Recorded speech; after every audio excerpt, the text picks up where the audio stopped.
عليكم ورحمة الله وبركاته. الحمد لله رب العالمين، والعاقبة للمتقين، والصلاة والسلام على سيد الأنبياء والمرسلين،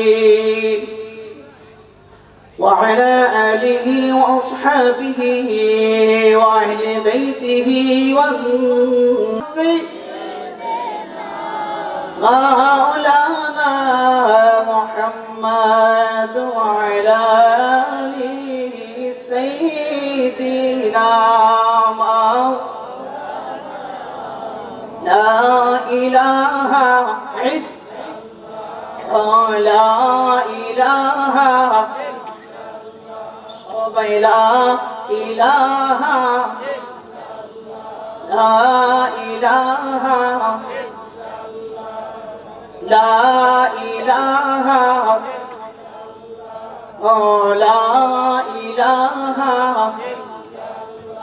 তুমি কাউকে বানালা কালিমুল্লাহ, তুমি কাউকে বানালা খলিলুল্লাহ, তুমি কাউকে বানালা কালিমুল্লাহ, তুমি কাউকে বানালা খলিলুল্লাহ, কাউকে বানালা রূহুল্লাহ, কাউকে বানালা আমার নবী হাবিবুল্লাহ। লা ইলাহা সবাই লা ইলাহা লা ইলাহা লা ইলাহা তাওরাত বলে কাল্লাহ, জাবুর বলে কাল্লা, বলেন তাওরাত বলে কাল্লা, জাবুর বলে কাল্লা, ইনজিল বলে কাল্লা, সবাই ইনজিল বলে, কুরআন বলে কাল্লা, লা ইলাহা لا إله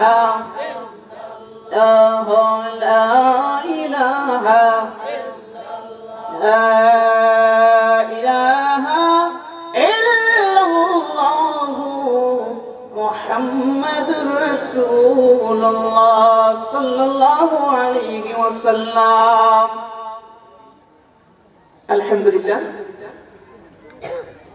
لله رب العالمين. আজকে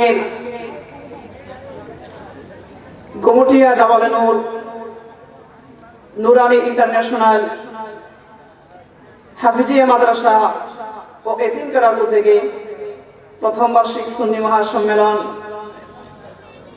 উক্ত সুন্নি মহাসম্মেলনের যিনি প্রধান মেহমান রয়েছেন সুদূর কুমিল্লা থেকে আগত আমাদের সবার সুপরিচিত পীর ফাতেহা দরবার শরীফের মুর্শিদে কামিল, বিশ্বনন্দিত মুফাসসিরে কুরআন, শাইখুল হাদিস, ভাষ্যকার, ইসলামী প্রোগ্রাম টেলিভিশন লন্ডন, আমির শাহ ফাতেহাবাদী, জিকরুল্লাহ প্রিন্সিপাল, আলহাজ মৌলানা সৈয়দ মোহাম্মদ পীরজাদা আল্লামা শফিকুল ইসলাম পীর সাহেব, বারাকাল্লাহু ফি হায়াতিহি ওয়া ইলমিহি ওয়া ইজ্জতিহি, সবাই বলি আমিন। আরো যিনি রয়েছেন, আজকে উপস্থিত হয়েছেন হুজুরের বড় শাহজাদা পীরজাদা শাহ মিশকাত আল মাদানী সাহেব, পীর ফাতেহা দরবার শরীফ কুমিল্লা। আজকে প্রধান অতিথি হিসাবে উপস্থিত রয়েছেন পীরে কামিল রাহনুমায়ে শরীয়ত ও তরিকত শাহ সুফি খাজা আলহাজ মাওলানা পীরজাদা সৈয়দ গিয়াসুল হুসাইন ফারুকি পীর সাহেব গাউসিয়া খয়রিয়া দরবার শরীফ চালাভাঙ্গা সাহেব বাড়ি জগদীশপুর। আজকের উক্ত সুন্নি মহাসম্মেলনের সভাপতি যিনি রয়েছেন আলহাজ মোহাম্মদ হাবিবুর রহমান মানিক সাহেব, মেয়র মাধবপুর পৌরসভা।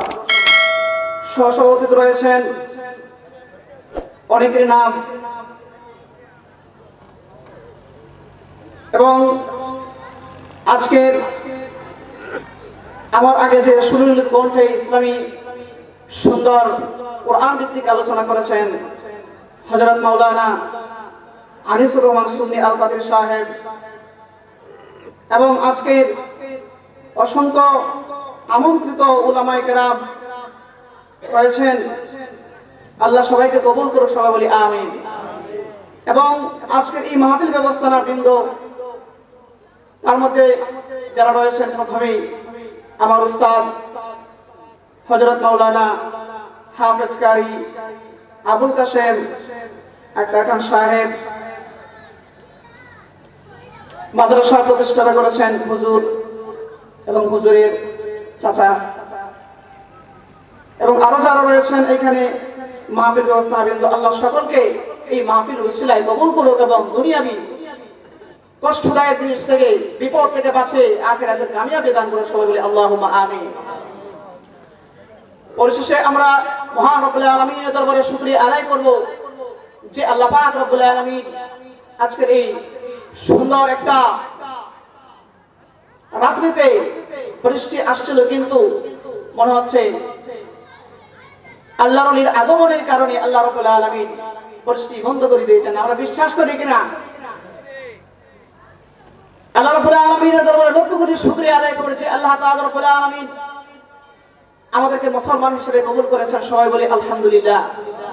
এবং তার পাশাপাশি আরো শুকরিয়া আদায় করব হাবিবে কিবরিয়া নূরুল মুজাসসাম ফজলপুর নূর মুহাম্মদ রাসূলুল্লাহ সাল্লাল্লাহু আলাইহি ওয়াসাল্লামের উম্মত হিসেবে আমাদেরকে কবুল করেছেন। আবারো সবাই বলি আলহামদুলিল্লাহ।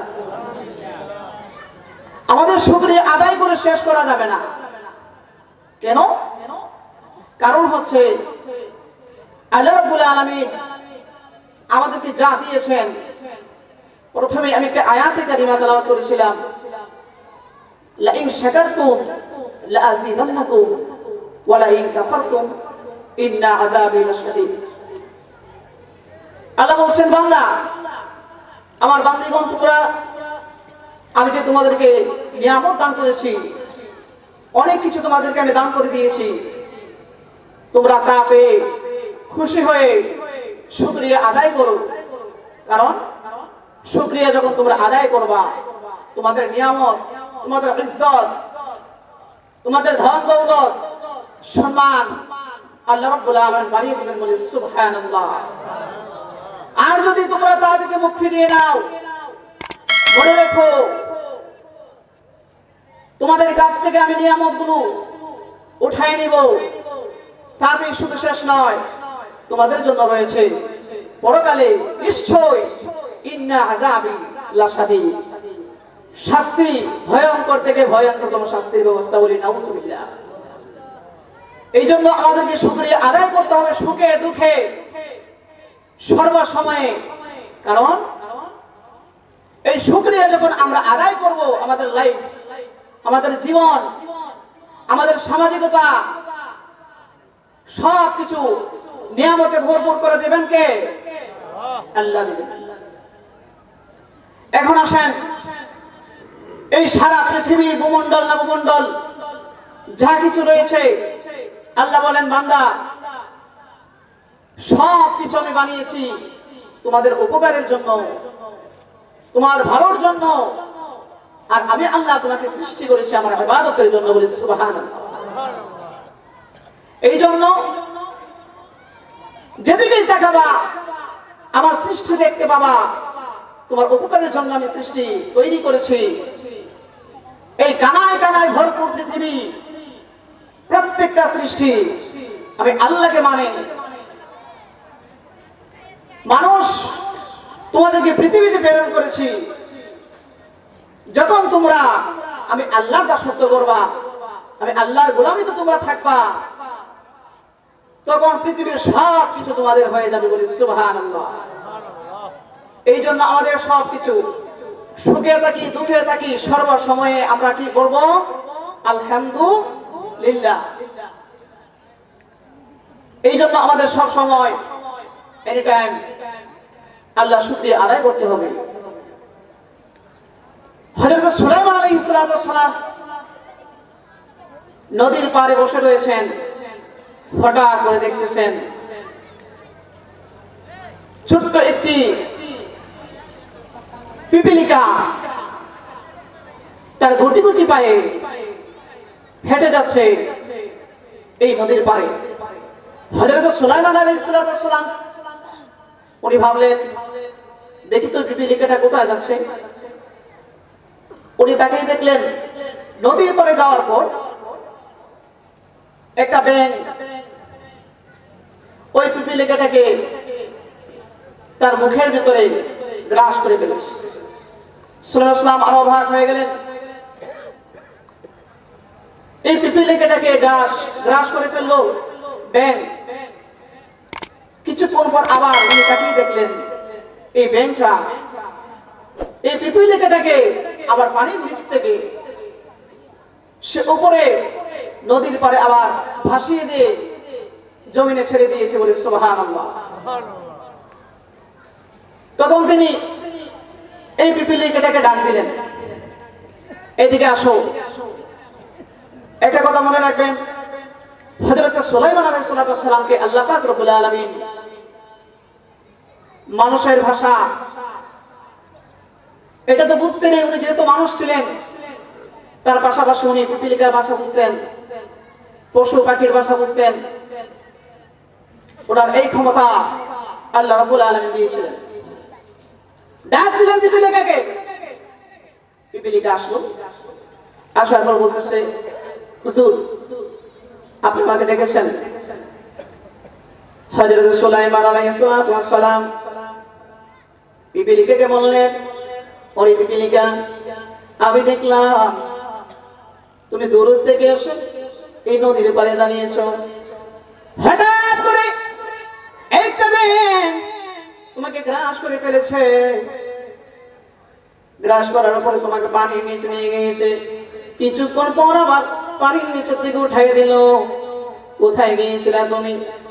পিপীলিকা কয়, হুজুর এই পানির নিচে আল্লাহ পাক রব্বুল আলামিন একটা পোকাকে রেখেছেন।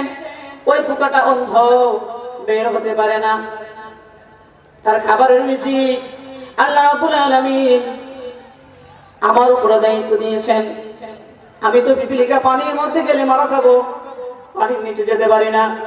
হুজুর ওই যে ব্যাঙের মাধ্যমে আমি পিপীলিকা পানির নিচে গিয়ে মুখে আধার নিয়ে ওই পোকাটাকে খাইয়েছি।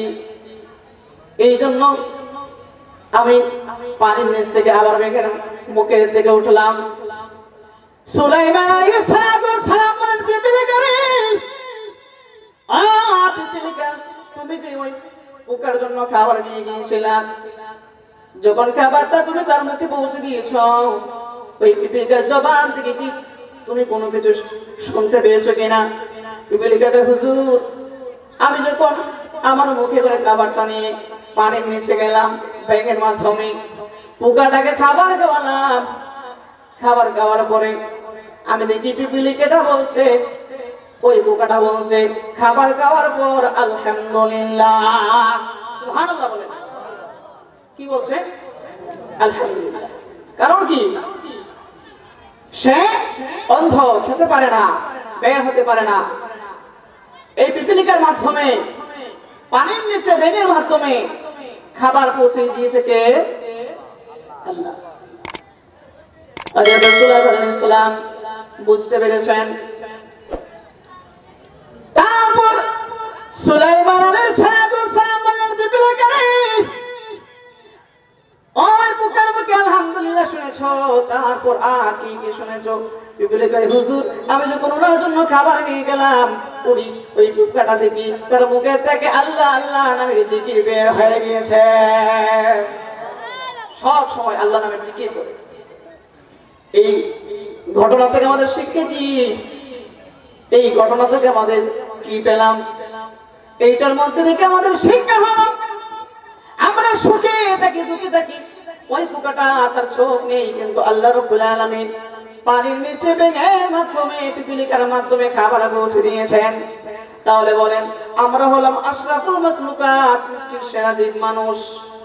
ওমা খালাকাতুল জিন্না ওয়াল ইনসা ইল্লা লিয়াবুদুন। আমাদেরকে আল্লাহ ইবাদতের মাধ্যমে ইবাদত করার জন্য সৃষ্টি করেছেন, তৈরি করেছেন। আমরা হলাম সৃষ্টির সেরা মানুষ। ওই পিপিলিকে যদি আল্লাহ রাব্বুল আলামিনের শুকরিয়া আদায় করার কারণে মহান রব্বুল আলামিনের জিকির করার মাধ্যমে যদি তার পানির নিচে পিপিলিকার মাধ্যমে ব্যাঙের মাধ্যমে খাবার পৌঁছায় দেয়, আমরা যদি আল্লাহ রাব্বুল আলামিনের ইবাদত করি এবং ইবাদতের পাশাপাশি যদি সর্বসময়ে সৎ উদ্দেশ্য নিয়ে ভালো কাজ করি এবং দুঃখে সুখে সর্বসময় যদি আলহামদুলিল্লাহ বলি, তাহলে বলুন তো খাবার আমাদের দিবেন কে? বিশ্বাস আছে? বিশ্বাস থাকতে হবে। কারণ আল্লাহ বলছেন যদি তোমরা শুকরিয়া আদায় করো, কৃতজ্ঞতা প্রকাশ করো, তোমাদের নিয়ামত বাড়াই দিব, রিজিক, টাকা পয়সা, ধন দৌলত সবকিছু তোমাদের শুধু বাড়তেই থাকবে। আর যখন আমার শুকরিয়া তোমরা না শুকুর বান্দা হয়ে যাবা, যখন তোমরা আমার থেকে মুখ ফিরিয়ে নিবা, তখন তোমাদের কাছ থেকে তোমাদের এই খাবার, ইজ্জত, সম্মান, টাকা পয়সা সব কিছু ছিনিয়ে নিব। শুধু তাই নয়, ইন্না আযাবি লাশাদীদ, শেষ পর্যন্ত তোমাদের জন্য রয়েছে শাস্তির ব্যবস্থা। এটা দুনিয়ার কোনো শাস্তি না, এমন শাস্তি, এমন শাস্তি। দুনিয়ার আগুন লাগলে পরে মানুষের চামড়া পড়ে যায়, হাড়ি পড়ে যায়, সামান্য আগুন সহ্য করতে পারি না, কিন্তু আল্লাহ বলছেন জাহান্নামের আগুন এত কঠিন, জাহান্নামের আগুন এত ভয়াবহ। আর ওই জাহান্নামের আগুনকে একবার না, দুইবার না, 3000 বছর জ্বালানোর পরে জাহান্নামের আগুনটা ছিল প্রথমে লাল, তারপর হয়ে গিয়েছে সাদা, এখন জাহান্নামের আগুন হলো কালা। জাহান্নামের আগুন কি? কালো আগুন। পৃথিবীতে আমরা মরলে পরে শেষ, আমাদের জীবন শেষ, লাইফ শেষ, কিন্তু মরার পরে মরবেন না। আপনার মৃত্যু, আমার মৃত্যুটাকে আল্লাহ রাব্বুল আলামিন জবাই করে দিবেন দুম্বার মধ্যে। এটার মধ্যে দুম্বার মধ্যে মানুষের মৃত্যুটাকে একত্রিত করে দুম্বা আকারে ওটাকে জবাই করে দেওয়া হবে জাহান্নাম এবং জান্নাতের মাঝখানে। তাহলে আমাদের করণীয় কি? করণীয় হলো একটাই, আমাদের লাইফস্টাইল, আমাদের জীবন গঠন সবকিছু আল্লাহ রাব্বুল আলামিনের দেওয়া কথা অনুযায়ী তার হাবিব সাল্লাল্লাহু আলাইহি ওয়াসাল্লামের পথ অনুযায়ী অনুসরণ করতে হবে। তাহলে আমরা সর্বসময় আল্লাহ রাব্বুল আলামিনকে পাশে পাবো, ঠিক কি না? আমি একটা হাদিস শরীফ পড়েছিলাম, আল মুসলিম আলা মুসলিমের সিত্তুন, এক মুসলমান অন্য মুসলমানের উপরে 6টা অধিকার, 6টা হক রয়েছে। কয়টা? 6টা হক রয়েছে। এই 6টি হক কি? এই 6টি হকের মধ্যে হাকুল্লাহি হাকুল ইবাদ, আল্লাহর হক ইচ্ছে করলে আল্লাহ রাব্বুল আলামিন মাফ করে দিবেন, বাট বান্দার হক কখনো আল্লাহ মাফ করবেন না। কারণ কি? কারণ হচ্ছে আল্লাহ বলেন বান্দারে, ও বান্দা তুমি নামাজ পড়ো নাই, রোজা রাখো নাই, হজ করো নাই, ভালো কাজ করো নাই, আমি আল্লাহ ইচ্ছে করলে তোমাকে মাফ করে দিব। কিন্তু রে বান্দা, বান্দার হক যদি নষ্ট করো, যতক্ষণ পর্যন্ত বান্দা তোমাকে মাফ দিবে না, ক্ষমা করবে না, হাসরের মাঠে ওই দিন তুমি আমি আল্লাহর আদালতের সামনে তুমি দাঁড়িয়ে যাবা, তোমার নেক আমলগুলো থাকবে না, ওই অপরজনকে দিয়ে দিতে হবে। তোমার ভালো কাজের যে তুমি প্রায়োরিটি পেয়েছিলে এটা থাকবে না, অপরজনকে দিয়ে দিতে হবে। এই জন্য আল্লাহর হক ইচ্ছে করলে আল্লাহ মাফ করে দিবেন, কিন্তু বান্দার হক আল্লাহ মাফ করবেন না। বান্দার হক আল্লাহ বলছেন বান্দাই মাফ করতে হবে, বান্দাই মাফ করতে হবে। এখন আসেন 6টা হক। 1 নাম্বার হক হলো এক মুসলমান অন্য মুসলমানের উপরে একজন আরেকজনের সাথে যখন দেখা হয়ে যাবে, প্রথমে কথা বলা যাবে না, কারণ আল্লাহর হাবিব হাদিস শরীফে বলেছেন আসসালামু ক্বাবলাল কালাম, প্রথমে সালাম তারপরে কথাবার্তা। তাহলে প্রথম নাম্বার হলো নাম্বার 1, এক মুসলমান অন্য মুসলমানের উপরে হক, যখন একজন আরেকজনের সাথে দেখা হয়ে যাবে প্রথমে বলবে আসসালামু আলাইকুম ওয়া রাহমাতুল্লাহ, এটা প্রথম হক। আমরা জানি সালাম দেওয়া সুন্নাত, এর আনসার দেওয়া আছে ওয়াজিব। আপনি যদি সালাম শোনার পরে উত্তর না দেন আপনি গুনাহগার হয়ে যাবেন, কারণ আপনি ওয়াজিব করেছেন। এই জন্য যখন এক মুসলমান অন্য মুসলমানের সাথে দেখা হয়ে যাবে তখন কি বলবো আমরা? আসসালামু আলাইকুম ওয়া রাহমাতুল্লাহ। আর মুসলমানকে চিনার একটা প্রতীক হলো সালাম। একজন মানুষ রাস্তা দিয়ে চলছে, তার মাথায় টুপি নেই, মুখে দাড়ি নেই, গায়ে জুব্বা নেই, আপনি চিনতে পারবেন না উনি মুসলমান নাকি অন্য ধর্মের। যখন একজন আরেকজনের সাথে দেখা হয়ে যাবে, যখন সালাম দেবে তখন আপনি বুঝতে পারবেন উনি কি হিন্দু নাকি মুসলমান। মুসলমান, এটা আপনার কাছে প্রকাশ হয়ে যাবে। এই জন্য আল্লাহ হাবিব বলছেন আল মুসলিম আলাল মুসলিমি সিদ্দুন, এক মুসলমান অন্য মুসলমানের কাছে 6টা হক। 1 নাম্বার হক হলো প্রথমে যখন একজন আরেকজনের সঙ্গে দেখা হয়ে যাবে প্রথম বলবেন আসসালামু আলাইকুম ওয়া রাহমাতুল্লাহ, প্রথম নাম্বার হক আদায় হয়ে যাবে। 2 নাম্বার হক আল্লাহ হাবিব বলেন কোন মানুষ যখন অসুস্থ হয়ে যায় তাকে তোমরা দেখতে যাও। কি করতে যাও? দেখতে যাওয়া। আপনার যদি সামর্থ্য থাকে কিছু নিয়ে যাবেন, ওই রোগীর জন্য ফল ফ্রুট নিয়ে যেতে পারেন। যদি আপনার সামর্থ্য না থাকে না নিলে কোনো গুনাহ হবে না, কিন্তু সুন্নাত হলো ওই মুসলমান যিনি অসুস্থ হয়ে গিয়েছেন তার জন্য কিছু নিয়ে যাওয়া। 2 নাম্বার হক হচ্ছে এটা, কোন মানুষ যখন অসুস্থ হয়ে যায় আপনাকে দেখতে যাবেন, ওনার সামনে গিয়ে ওনাকে সাহস দিবেন, কারণ আমরা জানি একজন মানুষের পাশে গিয়ে যদি আপনি সাহস দেন যতটা অসুস্থই থাকুক না কেন আপনার কথাবার্তার মাধ্যমে কিছুটা হলেও সে সাহস পাবে, ঠিক না? 2 নাম্বার হক। 3 নাম্বার হক হলো এক মুসলমান অন্য মুসলমানের উপরে যখন কেউ মারা যায়, মানুষ মারা যায় না, আমরা কি মরবো? মরবো কিনা? কুল্লু নাফসিন যায়িকাতুল মাউত, মানুষ মরণশীল, মরতেই হবে। আমাদের পৃথিবীটা চিরস্থায়ী নয়, কারণ এই পৃথিবীতে এসেছি আবার চলে যেতে হবে। পৃথিবীতে আসার বিধান রয়েছে কিন্তু টাকার কোনো বিধান নেই। আমাদের আগে আমাদের বাবা এসেছেন, দাদা এসেছেন, কিন্তু দেখা যায় অনেক সময় বাবার আগে সন্তান চলে যায়, বাবার আগে নাতি চলে যায়, ঠিক কিনা? থাকতে পারবো না।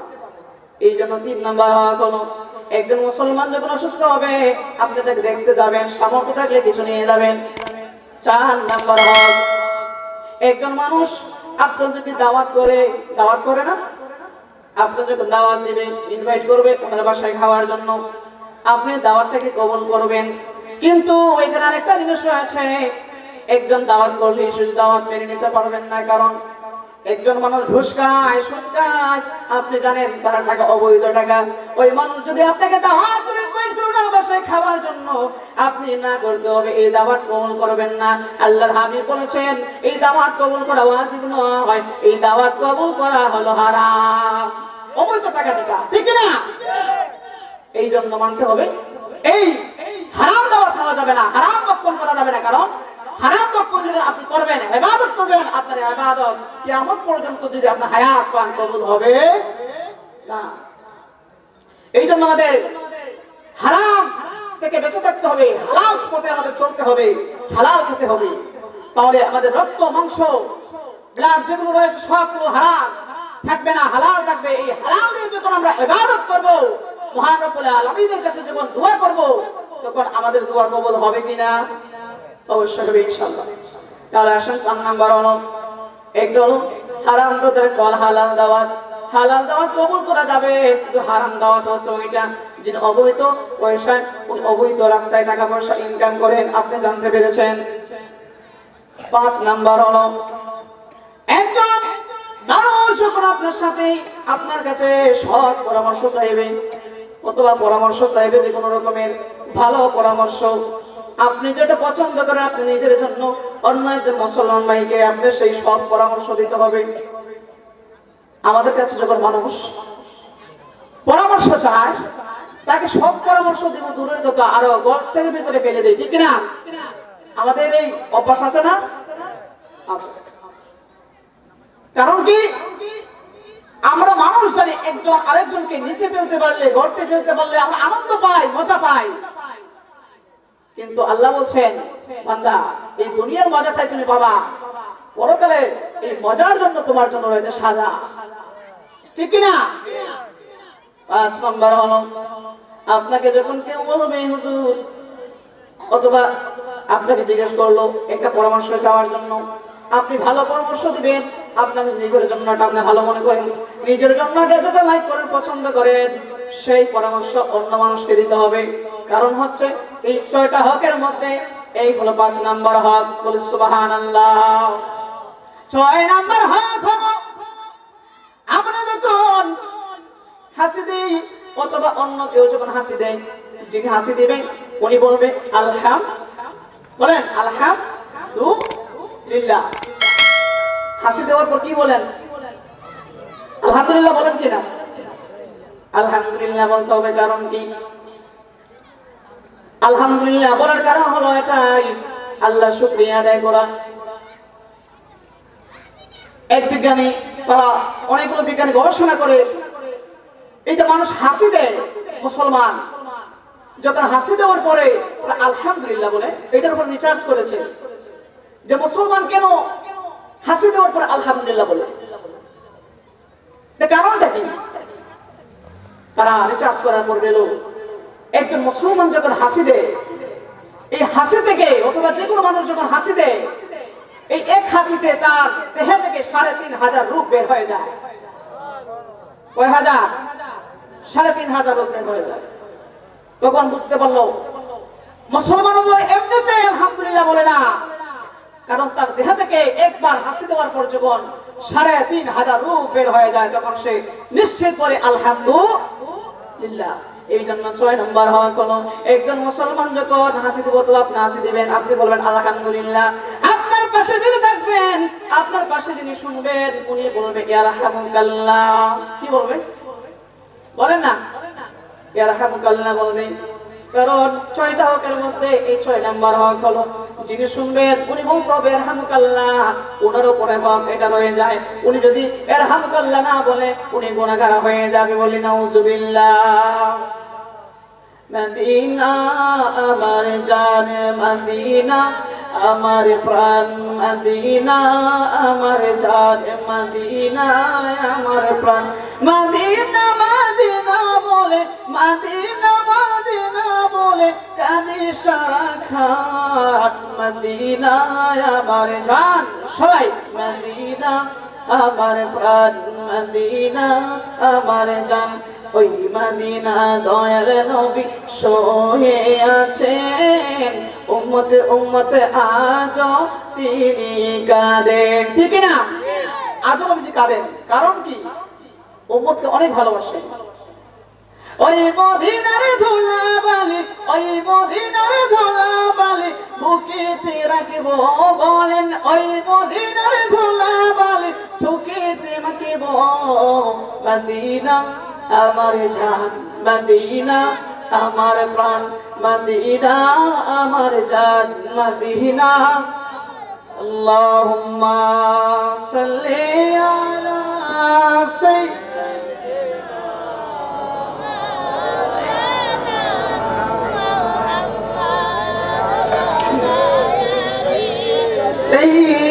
سيدنا مولانا محمد সবাই জোরে বলেন আল্লাহুম্মা সাল্লি আলা مولانا محمد وعلى آل سيدنا مولانا ভালো লাগছে জানি অনেকের খারাপ লাগতেছে কারণ আমি তো আসলে বক্তা না যিনি আজকের এই মাহফিলের পরিচালনা করেছেন আমার উস্তাদ আমার মাতার তাজ হযরত মাওলানা হাফেজ কারি আবুল কাশেম খান সাহেব শুধু পিশাব হুজুরের দোয়া নেওয়ার জন্য আপনাদের কাছে এসেছি আমি একজন স্টুডেন্ট তাই অনেক কিছু যদি আমার এদিক সেদিক হয়ে যেতে পারে আপনার ক্ষমার দৃষ্টিতে দেখবেন তাই এবার আসুন আল্লাহ পাক রব্বুল আলামিন হাসরের মাঠে 7 শ্রেণীর মানুষকে আরশে আজিমের ছায়ার নিচে স্থান দেন জায়গা করে দিবেন যেদিন হাসরের মাঠে কোনো ছায়া থাকবে না খায়া থাকবে না মানুষ হাহাকার শুরু হয়ে যাবে কোটি কোটি মাইলের সূর্য মানুষের মাথার উপরে চলে আসবে অর্ধহাত মানুষ একটি গ্লাস পানির জন্য দৌড়াবে একটি গ্লাস পানি পান করার জন্য তার কলিজা ফেটে যাবে মানুষ পানির জন্য হাহাকার শুরু করে দিবে কিন্তু আল্লাহ বলছেন বন্ধু পৃথিবীর মানুষকে জানিয়ে দেন ওই হাসরের মাঠে যেদিন কোনো ছায়া থাকবে না ওই কঠিন মুসিবতের সময় আমি 7 শ্রেণীর মানুষকে জায়গা করে দেব আমার আরশের ছায়া সুবহানাল্লাহ ওই 7 শ্রেণীর মানুষ কারা আসুন সামনে একটু আলোচনা করি আল্লাহর হাবিব বলেছেন ওই 7 শ্রেণীর মধ্যে 1 নাম্বার হলো ইমামুন আদিলুন ইমামুন আদিলুন ন্যায়পরায়ণ বাদশা ন্যায়পরায়ণ শাসক ন্যায়পরায়ণ বিচারক আমাদের সমাজে অনেক মানুষ রয়েছে যারা বিচার কার্য পরিচালনা করেন অনেক মানুষ রয়েছে যারা মাতব্বরি করেন এলাকায় বিচার করেন অথবা হাইকোর্ট সুপ্রিম কোর্ট যারা রয়েছে যত বিভাগ রয়েছে বিচার বিভাগে যারা শাসন করেন বিচার করেন ইমামুন আদিলুন আল্লাহর হাবিব বলছেন হাসরের মাঠে ওই কঠিন মুহূর্তে মুসিবতের সময় যখন হাসরের মানুষ দৌড়াদৌড়ি করবে কোনো ছায়া থাকবে না 7 শ্রেণীর মানুষের মধ্যে প্রথম নাম্বার যিনি আরশে আজিমের ছায়ার নিচে ছায়াবুন আদিলুন ন্যায়পরায়ণ বাদশা ন্যায়পরায়ণ শাসক ন্যায়পরায়ণ বিচারক বলি সুবহানাল্লাহ তাহলে আমাদেরকে মনে রাখতে হবে ও বিচারক সাহেবেরা ও শাসন কর্মকর্তা শাসকেরা যারা রয়েছেন আপনারা ভালো করে জানেন যারা দেশের মধ্যে যারা ক্ষমতায় রয়েছেন শাসন করেন ওনারা যদি এই কাজটা করেন সত্যকে সত্য বলেন মিথ্যাকে মিথ্যা বলেন সত্যের পথে মানুষকে যারা কঠোর রয়েছে এটা যদি সঠিকভাবে বিচার করেন আল্লাহর হাবিব সাল্লাল্লাহু আলাইহি ওয়াসাল্লাম বলেছেন ইমামুন আদিলুন ওই ন্যায়পরায়ণ শাসক ন্যায়পরায়ণ বাদশা ন্যায়পরায়ণ বিচারক আরশে আজিমের ছায়ার নিচে জায়গা পেয়ে যাবে চলো 7 প্রকারের থেকে 1 নাম্বার আর কয়টা রয়েছে 6টা 2 নাম্বার হলো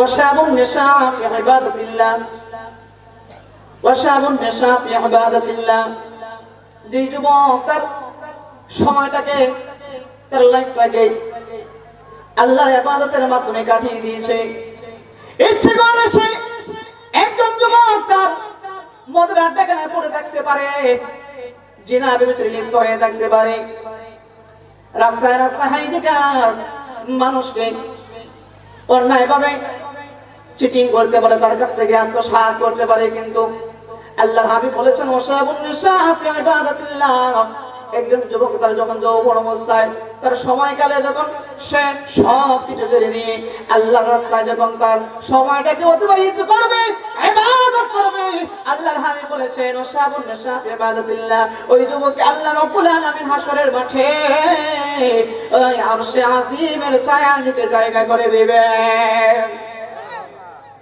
2 নাম্বার এখন আসলে 3 নাম্বার হাসরের মাঠে যিনি জায়গা পাবেন স্থান পাবেন 3 নাম্বার হলো ওয়ারাজুলুন কলবুহু মুআল্লাকুম ফিল মাসাজিদ, ওয়ারাজুলুন কলবুহু মুআল্লাকুম ফিল মাসাজিদ, যেই ব্যক্তির হৃদয়টা, যেই ব্যক্তির কলবটা, অন্তরটা মসজিদের সাথে লেগে থাকে। কিসের সাথে? আরো জোরে বলেন, কিসের সাথে? মসজিদের সাথে। এখন তো আমাদের হৃদয়টা, অন্তরটা মসজিদের সাথে লেগে থাকে না। বাজারের ওই যে মানুষ এক জায়গায় বসে বসে চা স্টল ওইখানে পড়ে থাকে, বসে বসে অন্যের গীবত গায়, অন্যের সমালোচনা করি, কিন্তু আমরা সেটা জানি না আল গীবাতু আশাদ্দু মিনাজ জিনা, যে গীবত করলে আপনার আমলগুলো ধ্বংস হয়ে যায়, নষ্ট হয়ে যায়। কারণ গীবত সম্পর্কে আল্লাহর হাবিব সাল্লাল্লাহু আলাইহি ওয়াসাল্লাম বলেছেন, যখন তুমি একজনের গীবত করবা, যেমন করে তুমি একটা মরা গরুর গোশত খেতে ভালোবাসো না, একটা মরা কুকুরের গোশত খেতে তুমি পছন্দ করো না, তোমার রুচিশীল হয় না, ঠিক তেমনি যখন তুমি একজন মানুষের গীবত করবা, তখন তুমি তোমার মৃত ভাইয়ের গোশত ভক্ষণ করতেছো, মরা গরুর গোশত ভক্ষণ করতেছো, মরা কুকুরের গোশত ভক্ষণ করতেছো। বলি না নাউযুবিল্লাহ। এই জন্য গীবত করা যাবে না। 3 নাম্বার বলেছিলাম ওয়ারাজুলুন কলবুহু মুআল্লাকুম ফিল মাসাজিদ, যে মানুষের হৃদয়টা, যে মানুষের কলবটা, অন্তরটা মসজিদের সাথে লেগে থাকে। আল্লাহর হাবিব বলেছেন শুধু মসজিদে গিয়ে পড়ে থাকে না, অল টাইম আপনার কাজের সময় কাজ করবেন, নামাজ পড়ার সময় নামাজ পড়বেন, মসজিদে ইবাদত করার সময় ইবাদত করবেন, জিকির করার সময় জিকির করবেন। আল্লাহর হাবিবের উম্মতেরা এই কাজ কলবু মুআল্লাকুম ফিল মাসাজিদ, তোমার হৃদয়টা যখন মসজিদের সাথে লেগে থাকবে, আমি আল্লাহ রাব্বুল আলামিন আমার হাবিবকে জানিয়ে দিলাম হাশরের মাঠে আরশে আজিমের ছায়ার নিচে তুমিও জায়গা পেয়ে যাবা। 3 নাম্বার। এখন আসেন 4 নাম্বার, আরশে আজিমে আবার কে ছায়া পাবে? আল্লাহর হাবিব বলেছেন ওয়ারাজুলানি তাহাব্বা ফিল্লাহি ইজতিমাআন আলাইহি ওয়া তাফাররাকা আলাইহি, একজন মানুষ অন্যজনকে ভালোবাসবে, একজন মানুষ অন্যজনকে পছন্দ করবে শুধু এক আল্লাহর জন্য। কার জন্য? আল্লাহর জন্য ভালোবাসবে। একজন মানুষ অন্যজনকে অপছন্দ করবে শুধু একজনের জন্য। কার জন্য? আল্লাহর জন্য। ওয়ারাজুলানি তাহাব্বা ফিল্লাহি ইজতিমাআন আলাইহি ওয়া তাফাররাকা আলাইহি, আল্লাহর হাবিব বলেছেন একজন মানুষ যখন অন্যজনকে আল্লাহর জন্য শুধু ভালোবাসে, একজন মানুষ যখন অন্যজনকে আল্লাহর জন্য পছন্দ করে, ওই মানুষটাকে হাশরের মাঠে আমার আল্লাহ আরশে আজিমের ছায়ার নিচে 4 নম্বর স্থান দিবে। আর হচ্ছে কয়টা শুনবেন? মনে হয় আপনারা ঝিমাচ্ছেন, কারণ আমি তো বেশি একটা টান দিতে পারতেছি না।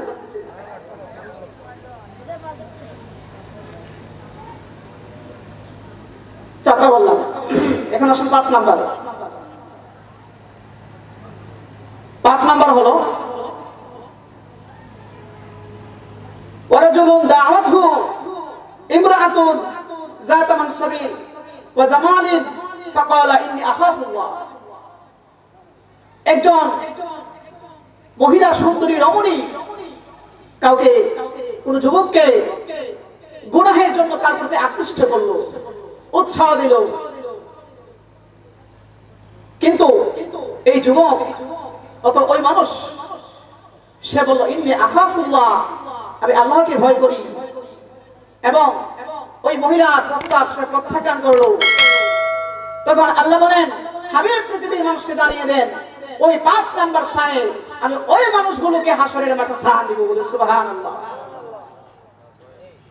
6 নাম্বার, আল্লাহ রাব্বুল আলামিনকে স্থান দিবেন হাশরের মাঠে আরশে আজিমের ছায়ার নিচে।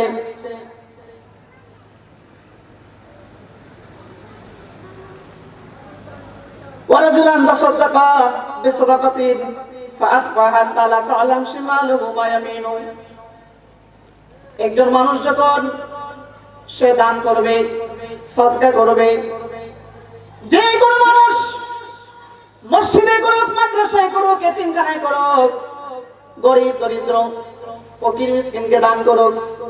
আল্লাহর হাবিব বলেছেন যখন সে দান করবে তার বাম হাত টানে না, তার ডান হাত কি দান করেছে। ওই বান্দা ওই বান্দিগুলো যখন তার ডান হাত কি দান করেছে, তার বাম হাত বলতে পারে না, ডান বাম হাত জানে না, ওই সমস্ত লোকগুলোকে, ওই দানকারী মানুষদেরকে আল্লাহ হাসরের মাঠে আর সে আজিমের ছায়ার নিচে জায়গা করে দিবে। 6 নাম্বার। এখন আসুন 7 নাম্বার।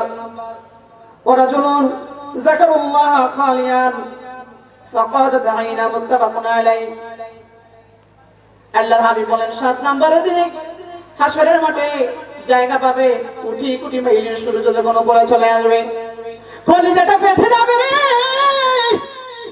একটি গ্লাস পানির জন্য মা সন্তানকে চিনবে না, সন্তান মাকে চিনবে না। বাবা দৌড়াবে, বাবা সন্তানকে পরিচয় দিবে না, সন্তান বাবাকে পরিচয় দিবে না। একটা নেকির জন্য অন্যজনের কাছে দৌড়াবে, একটা নেকির জন্য অন্যজনের কাছে কাতরাবে, কিন্তু কেউ কাউকে পরিচয় দিবে না। মা বলবে আমার তো বিয়ে হয় নাই, বাবা বলবে আমি তো বিয়ে করি নাই, সন্তান বলবে আমি তোমাদের সন্তান না। এমন একটা অবস্থা হয়ে যাবে। আল্লাহর হাবিব বলেন ওই যে মানুষটা 7 নম্বরে, যে রাত্রি নিশি গভীরে যখন সে একা একা কাঁদে, চোখের পানিগুলো যখন বেয়ে বেয়ে পড়ে, আল্লাহর হাবিব বলেছেন জাহান্নামের আগুনের ভয়ে, জাহান্নামের আগুনের কঠিন ভয়ঙ্কর করে যখন সে কান্না করে, তার চোখ দিয়ে পানি পড়ে, আল্লাহর ভয়ে যখন তার চোখ দিয়ে পানি পড়ে, ওই চোখের পানির কারণে, এই চোখের পানির কারণে এত দাম বেড়ে যায় তার। হাসরের মাঠে ওই পানির কারণে তার চোখ কান্না করেছে বলে আল্লাহর মহব্বতে ওই মানুষটাকে আল্লাহ হাসরের মাঠে আর সে আজিমের ছায়ার নিচে স্নান করে দিবে। এটা হলো 7 নাম্বার। তাহলে আমরা জেনেছি হাসরের মাঠে এই 7 প্রকার মানুষ ছাড়া আর সে আজিমের ছায়া পাবে না। আল্লাহুম্মা সাল্লি আলা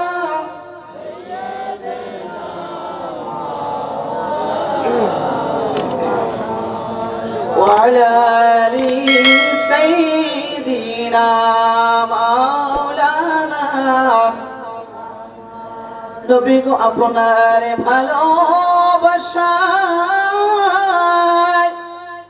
জান্নাত ওয়াজিব হয়ে যায়, ঠিক কিনা? নবীর ভালোবাসা থাকলে জান্নাত ওয়াজিব হয়। বিশ্বাস আছে? থাকতে হবে। নবী গো আপনার ভালোবাসায় জান্নাত ওয়াজিব হয়ে যায়।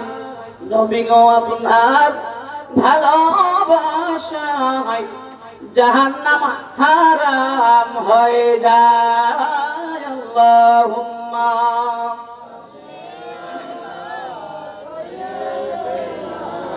মাওলানা ওয়া আলা আলি সাইয়্যিদিনা মাওলানা। নবীজির ভালোবাসা এমন একটা বিষয়, যত ভালোবাসবেন, যত মহব্বত করবেন, আপনার শান, আপনার মান, ইজ্জত বাড়িয়ে দিবে কে? আল্লাহ। কারণ এক জায়গায় আল্লাহ রাব্বুল আলামিন বলছেন ওয়া রাফা'না লাকা যিকরাক। এই হাবিব, আপনার শান, আপনার মান, ইজ্জত সবকিছু সবার থেকে বাড়িয়ে দিয়েছি। ওয়া রাফা'না লাকা যিকরাক। পৃথিবীর মানুষ যদি আপনার শান, আপনার মান যদি তারা খাটো করতে চায়, টেনে নিচে নামাতে চায়, তারা ধ্বংস হয়ে যাবে, কিন্তু আপনার শান এতটুকু কমবে না। বলি সুবহানাল্লাহ। কারণ নবীজির শান যেদিকে দেখাবেন ওইদিকে নবীজির শান। এই 7টা যে 7 প্রকার মানুষ যে ছায়া পাবে, এই অনুসরণ গুলো কার? এই অনুসরণ গুলো হল আল্লাহর হাবিব সাল্লাল্লাহু আলাইহি ওয়াসাল্লামের। তাহলে এটার মাধ্যমে শান আমরা পেয়েছি কিনা? এখন আসেন, যদি আপনি নবীজির বিরুদ্ধে কথা বলেন, শানের বিরুদ্ধে কথা বলেন, আপনার কি হবে? আল্লাহর হাবিব বলেছেন, ও পৃথিবীর মানুষেরা, যেমন করে পানির মধ্যে লবণ মিশানোর পর, চিনি মিশানোর পর একসাথে যখন মিশ্রিত করা হয়, ঘোরানো হয়, যেমন ভাবে পানির মধ্যে লবণ মিশালে, চিনি মিশালে যখন চামিচ দিয়ে নাড়াচাড়া করবেন লবণটা মিশে যায়, দেখা যায় না, পানিটা মিশে যায়, পানির সাথে চিনি মিশে যায়, দেখা যায় না। আল্লাহর হাবিব বলেন, তেমনি ভাবে তোমাকেও দেখা যাবে না, তুমি মিশে যাবা। আমার শানের উপরে যদি এতটুকু তুমি আঘাত করো, বলি নাউযুবিল্লাহ, আঘাত করা যাবে না। কারণ সাহাবায়ে কেরাম কতটা ভালোবাসতেন নবীজিকে। নবী রাসূল সাল্লাল্লাহু আলাইহি ওয়াসাল্লাম মদিনাতুল মুনাওয়ারায় মসজিদে নববীতে ভাষণ দিচ্ছেন। ও আমার সাহাবায়ে কেরাম, আজকে তোমাদের আমার কাছে কি কি হক রয়েছে তোমরা বলো, আমি সেই হকগুলো আদায় করে দিব। কেউ দাঁড়াচ্ছে না। আবার বলছেন, আমার কাছে তোমরা কে কে হক রয়েছে আমার কাছে বলো, আমি হকগুলো আজকে আদায় করে দিব। কারণ প্রথমেই আমি বলেছিলাম আপনাদেরকে, বান্দার হক আল্লাহ কখনো ক্ষমা করবেন না, কিন্তু আল্লাহর হক আল্লাহ ইচ্ছে করলে মাফ করে দিবেন। আল্লাহর হাবিব সাল্লাল্লাহু আলাইহি ওয়াসাল্লাম বলেন, সাহাবীরা, ও সাহাবীরা, আমার কাছে তোমাদের কি হক রয়েছে বলো, আজকে আমি আদায় করে দেব। কেউ সাহস করে দাঁড়ায় না। এক সাহাবী কুরআন থেকে বলেন, হুজুর, ইয়া রাসূলুল্লাহ, ইয়া হাবিবাল্লাহ, আপনার কাছে আমার একটা হক রয়েছে। আল্লাহর হাবিব বলেন, সাহাবীরা, ও ওয়াকাশা, ওনার নাম ছিল হযরত ওয়াকাশা রাদিয়াল্লাহু তাআলা আনহু, আমার কাছে তোমার কি হক বলো। সমস্ত সাহাবায়ে কেরাম অবাক হয়ে গেলেন, হায় হায়, নবীর সামনে দাঁড়ায় সাহস, নবীর কাছে নাকি তার হক রয়েছে। সবাই অবাক দৃষ্টিতে তাকিয়ে থাকলো। আল্লাহর হাবিব বললেন, ওয়াকাশা রে, আমার কাছে তোমার কি হক রয়েছে বলো, আমি আজকে পূরণ করে দেব, আদায় করে দেব। ওই সাহাবী, হুজুর, ইয়া রাসূলুল্লাহ, ইয়া হাবিবাল্লাহ, এক যুদ্ধের ময়দানে কাফেরদের বেঈমানদের সাথে যখন আমরা যুদ্ধ চলছে ইসলামের, হুজুর, কাফেরের উপর অত্যাচার করতে গিয়ে একটা চাবুক আঘাত করতে গিয়ে একটা চাবুকের আঘাত আমি ওয়াকাশার পিঠের মধ্যে পড়ে গিয়েছে। আজ পর্যন্ত এই কালো দাগটা যাচ্ছে না। যখন এই কালো দাগের দিকে তাকাই, তখন আপনার কথা মনে হয়ে যায়, হুজুর, এই হক আমার সামনে আসতেছে। সাহাবী হযরত ওয়াকাশা রাদিয়াল্লাহু তাআলা আনহু, হযরত ওমর রাদিয়াল্লাহু তাআলা আনহু দাঁড়ায় গেলেন। এই ওয়াকাশা, তোমার সাহস তো কম না, আল্লাহর হাবিব সাল্লাল্লাহু আলাইহি ওয়াসাল্লামের উপর তুমি আঘাত করবা, তোমার সাহস কম না। আমি দেখতে রাসূল পাক সাল্লাল্লাহু আলাইহি ওয়াসাল্লামের উপর তুমি আঘাত করতে পারবে না। আল্লাহর হাবিব বললেন, ওমর রে, ও ওমর, ওই তুমি ওয়াকাশাকে তুমি আটকাবা না, যেহেতু আমার হক, সে আমার উপর হক রয়েছে। আমি যদি সেই হক আদায় না করি, হাসরের মাঠে আল্লাহ তোমারে আটক করবে না, আল্লাহর আদালতে আমারে তোমাকে আটকাবে না। আমি মুহাম্মদুর রাসূলুল্লাহ সাল্লাল্লাহু আলাইহি ওয়াসাল্লামকে আটকানো হবে। ওমর, তুমি সামনে থেকে সরে যাও। আসলে সাহাবী সামনে আসলো। আল্লাহর হাবিব বলছেন, তোমার হক আদায় করবা, অবশ্যই তোমার হক আদায় করা হবে। চলো, একটু গোপনে চলো, একটু আড়ালে চলো। আল্লাহর হাবিব সাল্লাল্লাহু আলাইহি ওয়াসাল্লাম হযরত ওয়াকাশা রাদিয়াল্লাহু তাআলা আনহু সামনে নিয়ে গেলেন, একটু আড়ালে নিয়ে যাচ্ছেন।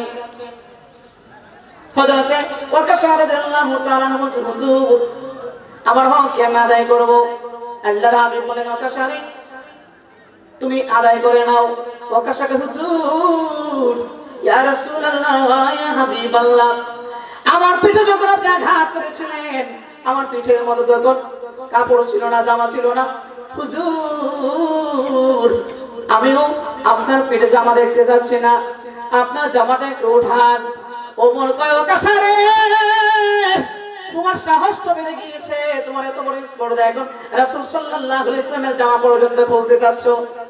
আল্লাহর হাবিব বলেন, ওমর রে, ওমর, তুমি চুপ থাকো, তুমি কোনো কথা বলবা না। ওমর স্টপ হয়ে গেল।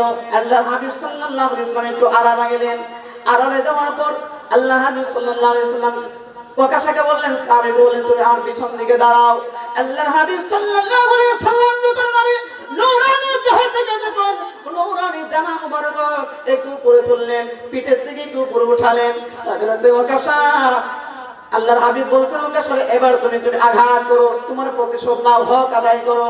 ওই যে ওকাশা নবীজির পিঠ মোহরের দিকে তাকিয়া আল্লাহর হাবিব সাল্লাল্লাহু আলাইহি ওয়াসাল্লাম পিঠ মোহরে রয়েছিল, দু কাঁধের মাঝখানে একটু বাম পাশে মোহরে নবুয়ত, মোহরে নবুয়ত, নবীজির যেটা শিলমোহর, নবুয়তের মোহর আল্লাহ রাব্বুল আলামিন দিয়েছেন। আল্লাহর হাবিব বলছেন আনা খাতামুন নবিয়্যিন লা নাবিয়্যা বাদি। আপনারা যারা এদিক সেদিক ঘোরাফেরা করছেন, প্যান্ডেলের ভেতরে চলে আসেন।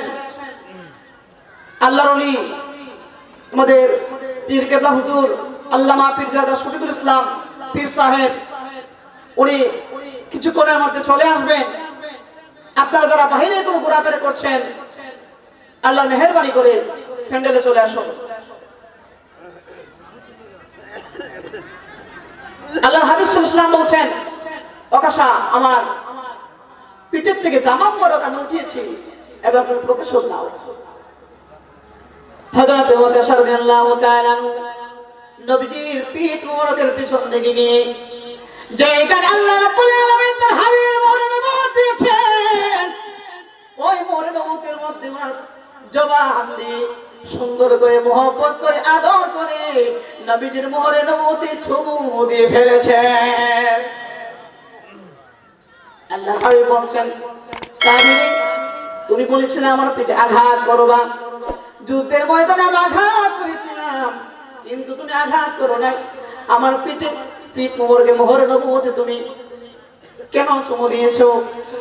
ওয়াকাশাকা হুজুর ইয়া রাসূলুল্লাহ ইয়া হাবিবাল্লাহ, আমার বহুদিনের স্বপ্ন ছিল, আকাঙ্ক্ষা ছিল, জল্পনা ছিল।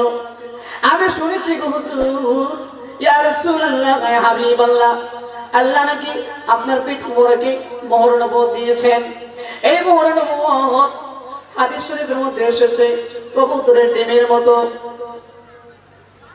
হুজুর ইয়া রাসূলুল্লাহ ইয়া হাবিবাল্লাহ, আমি কখনো সাহস পাইনি যে আপনার মোহর নবুয়তের একটু দেখার জন্য আপনাকে বলবো, কিন্তু এই সাহসটা আমার হয়ে ওঠে না। হুজুর ইয়া রাসূলুল্লাহ ইয়া হাবিবাল্লাহ, আজকে যখন একটা সুযোগ পেয়ে গিয়েছি, সেই সুযোগটা আমি হাতছাড়া করি না। এই সুযোগে কাজে লাগিয়ে আপনার উপরে আপনার মোহর নবুয়তের মধ্যে চুমু দিয়েছি। সুবহানাল্লাহ বলবেন না? আল্লাহর হাবিব বলছেন সাহাবী রে, ও সাহাবী তুমি তো আমার মোহর নবুয়তের মধ্যে চুমু দাও নাই। তুমি যেই জবান দিয়ে, যেই ঠোঁট দিয়ে তুমি আমার মোহরে নবুয়তে চুমু দিয়েছো, আল্লাহ রাব্বুল আলামিন তোমার দেহের জন্য জাহান্নামের আগুন হারাম করে দিয়েছে। জাহান্নামের আগুন কি হারাম। সাহাবায়ে কেরাম সবাই অবাক। এই ওয়াকাশা সাহাবী হক আদায় করতে গিয়ে কি করে ফেললো? কারণ সাহাবীদের রাসূল পাক সাল্লাল্লাহু আলাইহি ওয়াসাল্লামের প্রতি ভালোবাসা ছিল একদম নিরেট, ক্লিন ওয়াটার, একদম পরিষ্কার, যেটা আমরা পানির মতো বলি, পরিষ্কার পানি, যেটা খেলে আমাদের পেট খারাপ হয় না, ঠিক কিনা? এইরকম একদম পরিষ্কার, কোনো ভেজাল নেই, ভেজাল মুক্ত রাসূল পাক সাল্লাল্লাহু আলাইহি ওয়াসাল্লামের প্রতি ওনাদের ভালোবাসা ছিল। এই ভালোবাসাটা যদি আমরা বাঁচতে পারি, তাহলে আমাদের উপরে গজব আসবে, কি আসবে? রহমত আসবে। কারণ কি? নবী তো রহমত। ওমা আরসালনাকা ইল্লা রাহমাতাল লিল আলামিন।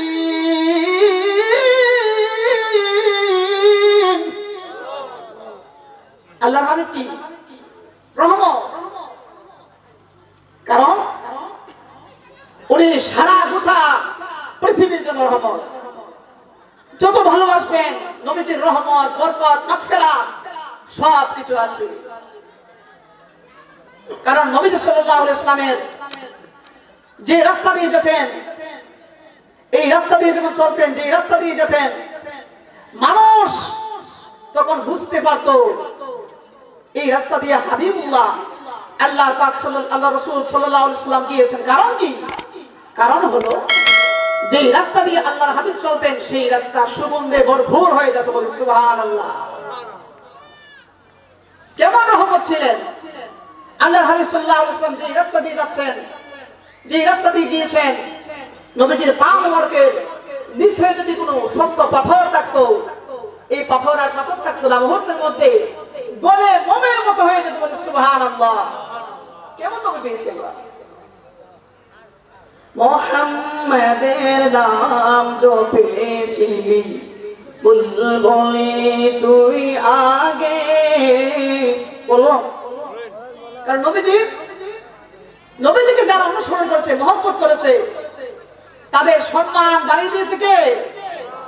মুহাম্মাদের নাম জপেছিলি বুলবুলি তুই আগে, তাই কি তোর কণ্ঠের গান, তাই কি তোর কণ্ঠের গান এমন মধু লাগে ওরে, এমন মধু লাগে। মুহাম্মাদের নাম জপেছিলি, সবাই বুলবুলি তুই আগে, ওরে গোলাপ নিরিবিলি আমার নবীর কদম ছুঁয়েছিলি। গোলাপের মধ্যে সুঘ্রাণ পাওয়া যায় না? মোহিত হই কিনা আমরা? এই জন্য কবি বলেছেন আমাদের কাজী নজরুল ইসলাম, ওরে গোলাপ নিরিবিলি নবীর কদম ছুঁয়েছিলি, তার কদমে খুশবু আজ, তার কদমের খুশবু আজ তোর তোরে জাগে। মুহাম্মাদের নাম জপেছিলি বুলবুলি তুই আগে, মুহাম্মাদের নাম জপেছিলি বুলবুলি তুই আগে। মোর নবীকে লুকিয়ে দেখে তার পেশানির জ্যোতি মেঘে, মোর নবীকে লুকিয়ে দেখে তার পেশানির জ্যোতি মেঘে, অরে ওছা যায় তুই গভীর অনুরাগে। সবাই মুহাম্মাদের নাম জপেছিলি বুলবুলি তুই আগে, বলেন বুলবুলি তুই আগে, তাই কির তোর কণ্ঠের গান, তাই কির তোর কণ্ঠের গান এমন মধু লাগে ওরে, এমন মধু লাগে। সুবহানাল্লাহ বলেন। আল্লাহুম্মা সাল্লি সাইয়্যিদিনা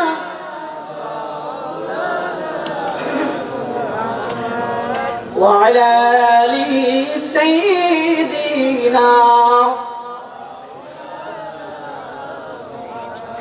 आसमान पर सब नबी रह गए,